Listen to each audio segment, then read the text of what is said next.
Hey caterpillars! Hey, I've been looking at all your videos on Marco Polo, and I've noticed that a lot of you are working on some gardening and composting projects right now. And I thought that was pretty interesting. At my home, I don't have a lot of space for gardening, so I was thinking about what I can do to do some growing. Well, I compost a lot. I reuse a lot of things. I like to make new soups out of little tiny bits of food. I like to make new soup stock out of old little bits of onions and garlic and celery, and chicken, that sort of thing. But I learned that if you take a green onion, have you ever seen this? I'll chop it up and put it in a salad maybe, or maybe a soup, and you cut it off at the bottom. You are left with this part here. If you put this part into some water, just a little tiny bit, it will grow like this. Do you see that? Here's where I cut it. And now that it's been in some water, it's growing fresh new green onions out of the top. I also did it with these red onions. These little tiny red onions. They also had a sprout, they also had the green part. And then I put it in water, and it's growing these big, long, beautiful roots here. And this is all the growth that came off of it. I'm excited to see what happens. I'll share it with you. This reminded me of this book that is very popular in our caterpillar class. It says, this book, on the back here it says, One Boy's Quest for a Greener World, One Garden at a Time. What's a quest? Have you been on a quest before? What's it mean to be on a quest for a greener world? I wonder. Okay, The Curious Garden by Peter Brown.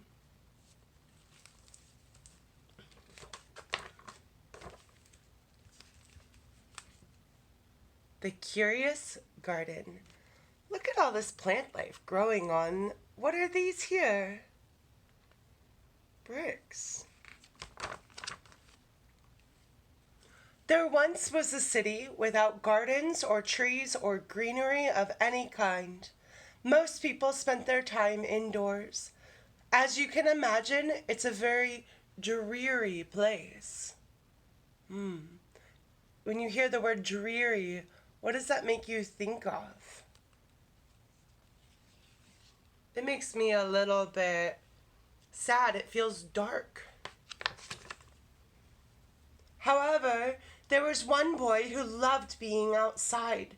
Even on drizzly days while everyone else stayed inside, you could always find Liam happily splashing through his neighborhood. It was on one such morning that Liam made several surprising discoveries. He was wandering around the old railway, as he did from time to time, when he stumbled upon a dark stairwell leading up to the tracks.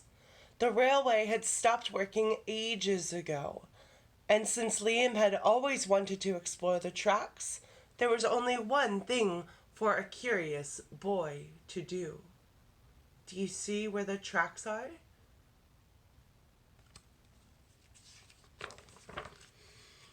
Liam ran up the stairs, pushed open the door, and stepped out onto the railway. The first thing he saw was a lovely patch of color. Wildflowers and plants were the last things he had expected to find up there, but when he took a closer look, it became clear that the plants were dying. They needed a gardener. We've been talking a lot about people being helpers. Do you think a gardener is a helper? Liam may not have been a gardener, but he knew that he could help. So he returned to the railway the very next day and got to work. The flowers nearly drowned and he had a few pruning problems, but the plants patiently waited while Liam found better ways of gardening. Do you see all the things that he tried? He's watering and he's pruning. What's he doing down here? That's right, he's singing. Did you know that some people say that singing to your plants helps them grow better? What will you sing to your plants? As the weeks rolled by, Liam began to feel like a real gardener, and the plants began to feel like a real garden. Most gardens stay in one place, but this was no ordinary garden. With miles of open railway ahead of it, the garden was growing restless. It wanted to explore. The tough little weeds and mosses were the first to move. They popped up farther and farther down the tracks and were closely followed by more delicate plants. Over the next few months, Liam and the curious garden explored every corner of the railway.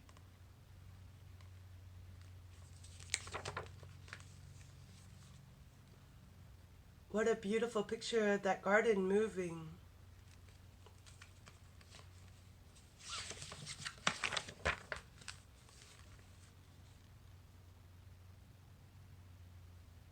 This book is becoming more colorful. It's so colorful outside now. I see green and red outside of my window. After spending his spring and summer and autumn with the garden, Liam's time on the railway was finally interrupted by winter.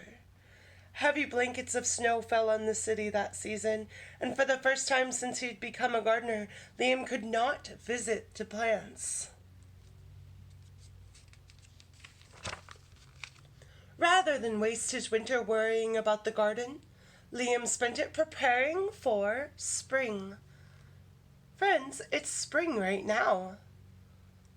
After 3 cold months, the snow finally began to melt. Liam rolled his new gardening gear over the railway. Winter had taken a toll on the garden. But thanks to Liam's planting, his handy new tools, and a little help from the sun, which Scout has told us, and we now know that the sun is a star. The plants soon awoke from their winter sleep. I wonder what song he's singing here. The garden had always wanted to explore the rest of the city, and that spring it was finally ready to make its move. Once again, the tough little weeds and mosses set out first. They popped up farther and farther down the railway and were closely followed by more delicate plants. The garden was especially curious about old, forgotten things. Do you ever notice plants growing in funny places in old, forgotten things?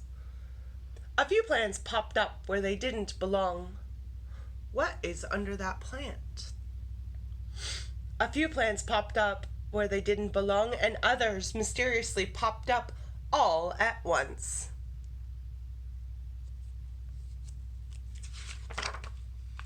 But the most surprising thing that popped up were the new gardeners.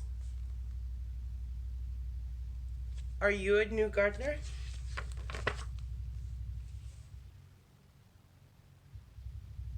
Oh, do you remember the first pages of this book? They were dark and dreary. What do you think, what are words that you would use to describe these pictures? Many years later, the entire city had blossomed, but of all the new gardens, Liam's favorite was where it all began. These gardeners are all working together, but apart.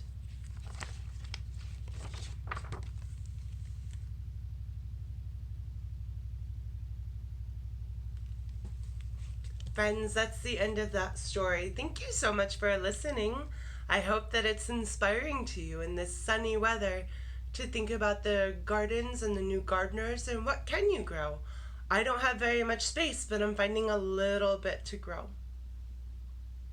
See you later.